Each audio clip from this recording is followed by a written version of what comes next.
Hello everybody, welcome back to our channel, Learning the Holy Bible Together. I hope you're having a great day. The sun is shining and so far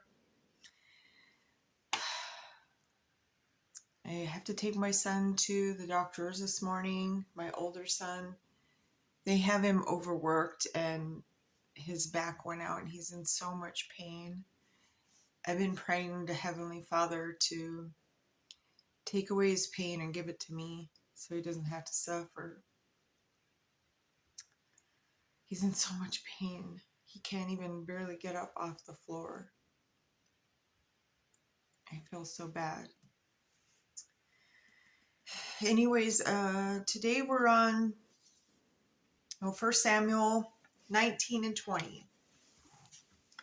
So I'm just going to go ahead and jump in, and this is where Saul's hatred of, we talked about Saul's hatred of David was brewing. And so David has to escape and flee. We'll find out what in Jonathan's covenant with David. All right, so here we go. And Saul spake to Jonathan his son and to all his servants that they should kill David. But Jonathan, Saul's son, delighted much in David. And Jonathan told David, saying, Saul my father seeketh to kill thee. Now, therefore, I pray thee, take heed to thyself unto the morning, and abide in a secret place, and hide thyself. And I will go out and stand beside my father in the field, where thou art, and I will commune with my father of thee, and what I see that I will tell thee.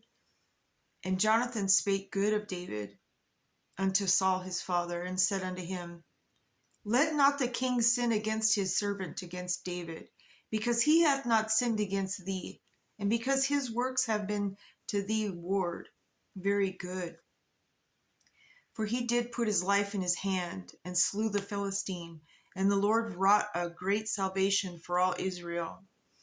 Thou sawest it, and didst rejoice. Wherefore then wilt thou sin against innocent blood, to slay David without a cause? And Saul hearkened unto the voice of Jonathan, and Saul sware, As the Lord liveth, he shall not be slain. And Jonathan called David, and Jonathan showed him all those things. And Jonathan brought David to Saul, and he was in presence as in times past. And there was war again, and David went out and fought with the Philistines, and slew them with a great slaughter, and they fled from him. And the evil spirit from the Lord was upon Saul, as he sat in his house with his javelin in his hand, and David played with his hand. And Saul sought to smite David even to the wall with the javelin, but he slipped away out of Saul's presence, and he smote the javelin into the wall. And David fled and escaped that night. Saul also sent messengers unto David's house to watch him and to slay him in the morning. And Michal, David's wife, told him, saying, If thou save not thy life tonight, tomorrow thou shalt be slain. So Michal let David down through a window, and he went and fled and escaped. And Michal took an image and laid it in the bed, and put a pillow of goat's hair for his bolster, and covered it with a cloth. Oh, so like she made it look like a person was there. That's awesome.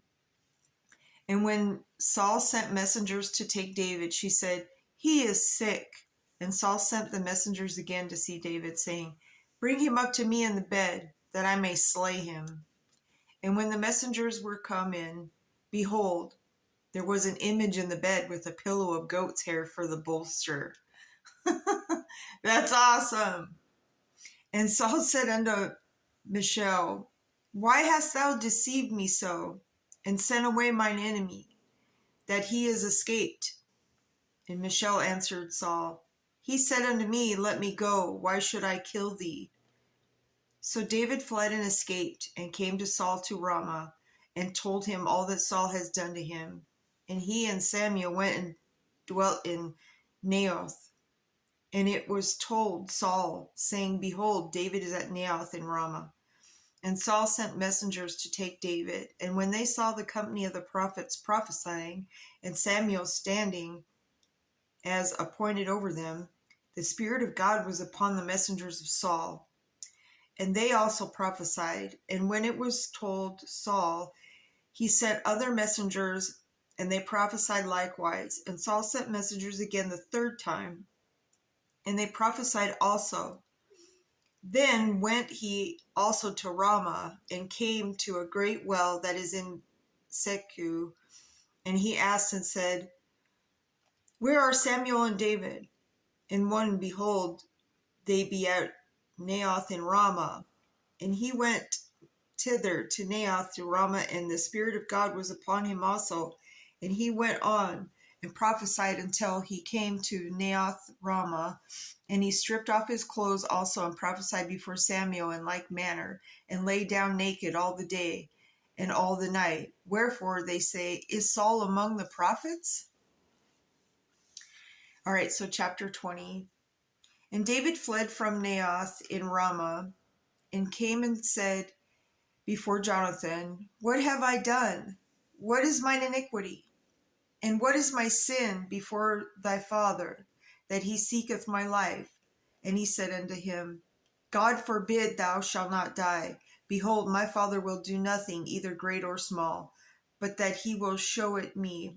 And why should my father hide this thing from me? It is not so.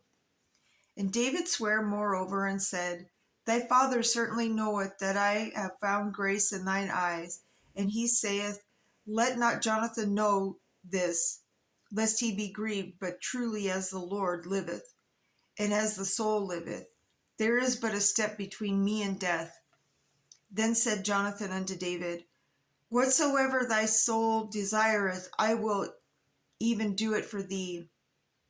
And David said unto Jonathan, Behold, tomorrow is the new moon, and I should not fail to sit with the king at meat. But let me go, that I may hide myself in the field unto the third day at even. If thy father at all miss me, then say, David earnestly asked leave of me, that he might run to Bethlehem his city, for there is a yearly sacrifice there for all the family. If he say thus, It is well, thy servant shall have peace. But if he be very wroth, then he sure that evil is determined by him. Therefore thou shalt deal kindly with thy servant, for thou hast brought thy servant into covenant of the Lord with thee. Notwithstanding it, there be in me iniquity. Slay me thyself, for why shouldest thou bring me to thy father? And Jonathan said, Far be it from thee, for I knew certainly that evil were determined by my father to come upon thee. Then would not I tell it thee? Then said David to Jonathan, Who shall tell me? Or what if thy father answer thee roughly? And Jonathan said unto David, Come, and let us go out in the field. And they went out, and both of them into the field. And Jonathan said unto David, O Lord God, O Israel, when I have sounded my father about tomorrow, any time, or the third day, and behold, if there be good toward David and I, then send not unto thee, and show it thee. The Lord do so, and much more to Jonathan. But if it please my father to do thee evil, then I will show it thee, and send thee away, that thou mayest go in peace, and the Lord be with thee, as he hath been with my father. And thou shalt not only while yet I live show me the kindness of the Lord, that I die not, but also thou shalt not cut off thy kindness from my house forever.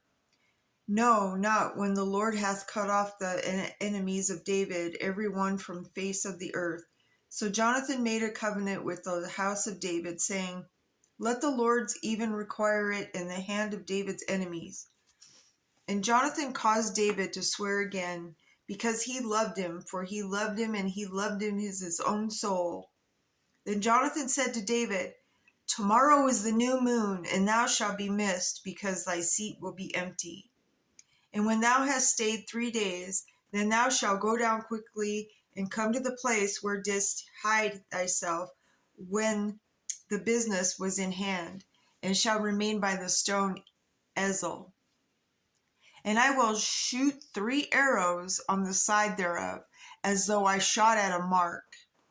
And behold, I will send a lad, saying, Go, find out the arrows. If I expressly say unto the lad, Behold, the arrows are on the side of thee, take them.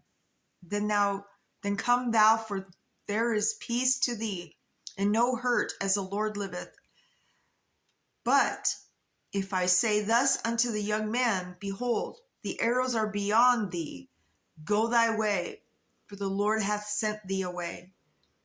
And as touching the matter which thou and I have spoken of, behold, the Lord be between thee and me forever. So David hid himself in the field. And when the new moon was come, the king sat him down to eat meat, and the king sat upon his seat, as at other times, even upon a seat by the wall. And Jonathan arose, and Abner sat by Saul's side, and David's place was empty. Nevertheless, Saul spake not anything that day, for he thought something had befallen him. He is not clean. Surely he is not clean. And it come to pass on the morrow, which was the 2nd day of the month, that David's place was empty. And Saul said unto Jonathan his son, Wherefore cometh not the son of Jesse to meat, neither yesterday nor today? And Jonathan answered Saul, David earnestly asked leave me of me to go to Bethlehem. And he said, Let me go, I pray thee, for our family hath a sacrifice in the city, and my brother he hath commanded me to be there. And now, if I have found favor in thine eyes, let me get away, I pray thee, and see my brother, and therefore he cometh not unto the king's table. Then Saul's anger was kindled against Jonathan, and he said unto him, Thou son of the perverse rebellious woman, do not I know that thou hast chosen the son of Jesse to thine own confusion, and unto the confusion of thy mother's nakedness? For as long as the son of Jesse liveth upon the ground, thou shalt not establish, nor thy kingdom. Wherefore now send and fetch him unto me, for he shall surely die. And Jonathan answered Saul his father, and said unto him, Wherefore shall he be slain? What hath he done? And Saul cast a javelin at him to smite him, whereby Jonathan knew that it was determined of his father to slay David. So Jonathan arose from the table in fierce anger, and did eat no meat the 2nd day of the month, for he was grieved for David, because his father had done him shame. And it came to pass in the morning that Jonathan went out into the field at the time appointed with David, and a little lad with him. And he said unto his lad, Run, find out now the arrows which I shoot. And as the lad ran, he shot an arrow behind him. And when the lad was come to the place of the arrow which Jonathan had shot, Jonathan cried after the lad, and said, Is not the arrow behind thee? And Jonathan cried after the lad, Make speed, haste, stay not. And Jonathan's lad gathered up the arrows, and came to his master. But the lad knew not anything, only Jonathan and David knew the matter. And Jonathan gave his artillery unto his lad, and said unto him, Go carry them to the city. And as soon as the lad was gone, David arose out of the place toward the south, and fell on his face to the ground, and bowed himself 3 times. And they kissed one another, and wept with another, until David exceeded. And Jonathan said to David, Go in peace, forasmuch as we have sworn both of us in the name of the Lord, saying, The Lord be between me and thee, and between my seed and thy seed forever. And he arose and departed, and Jonathan went into the city. Oh no. So that was the end of chapter 20. So when we come back, we'll be in 21 and 22, and David at the cave of Adullam. So we'll talk about that. And the priest of Nob slain by Doeg. And then, so I hope you all have a great day. Remember, the sun is shining. Well, it's shining here.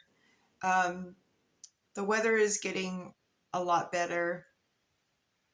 And so remember to always put God first. He answers our prayers when the time is right. And on that note, my brothers and sisters, to be continued. Have a great day.